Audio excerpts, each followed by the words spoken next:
I actually don't think it's going to be late. I know Elon has not been one to announce things lately. He loves telling us what's not happening, but apparently Tesla has just purchased $5 million of land outside of Austin City. This land is a little over 3 square miles, and comparative to how much it cost them to buy the land that they currently are building Giga Berlin on, that was $45 million.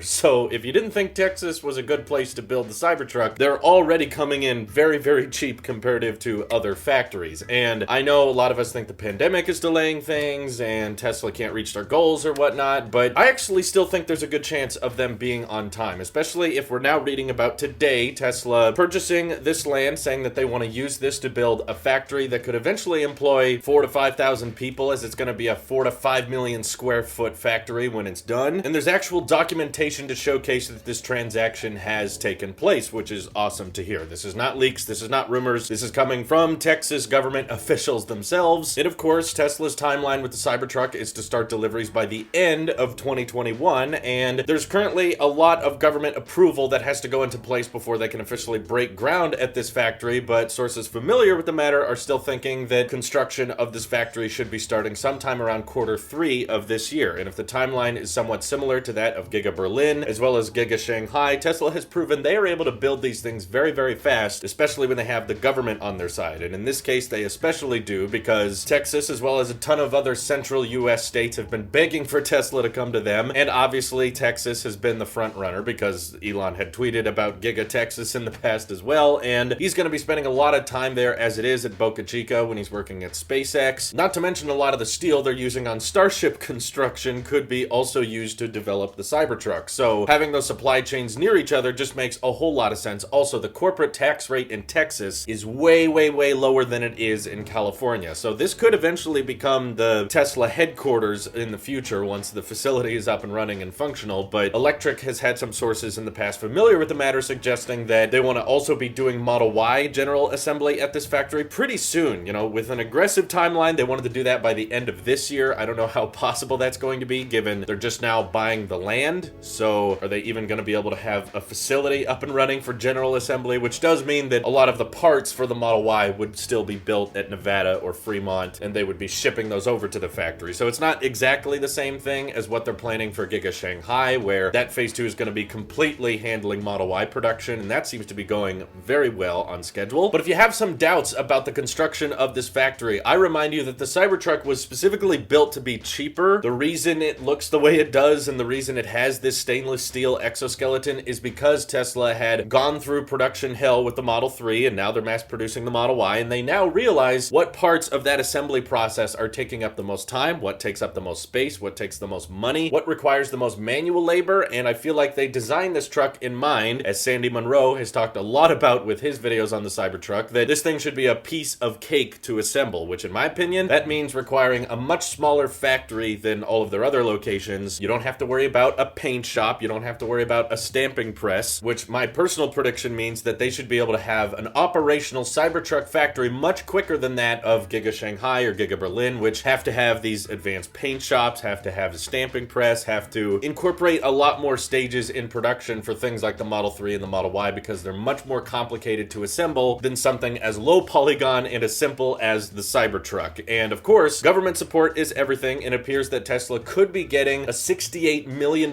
tax break for bringing this factory to Texas, obviously, because you're going to be bringing a whole lot of industry, a whole lot of good paying jobs, and states want to reward businesses for bringing jobs and good economy to their local areas. So why not give them a tax break? So this one is reported to be over the span of 10 years coming off of their property taxes. So a $68 million tax break when the land itself is costing $5 million.